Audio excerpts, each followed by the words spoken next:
لوٹ مار کا بازار گرم ہو چکا ہے۔ نبی پاک صلی اللہ علیہ وسلم نے اسی لیے فرما دیا تھا کہ جو لوٹ مار کرے وہ ہم میں سے نہیں، من انتہب نخبتن فلیس منا۔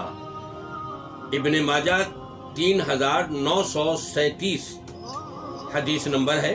اسی طرح ابو داؤد، نسائی، ترمذی اور مسند احمد میں بھی صحیح سند کے ساتھ یہ روایت موجود ہے۔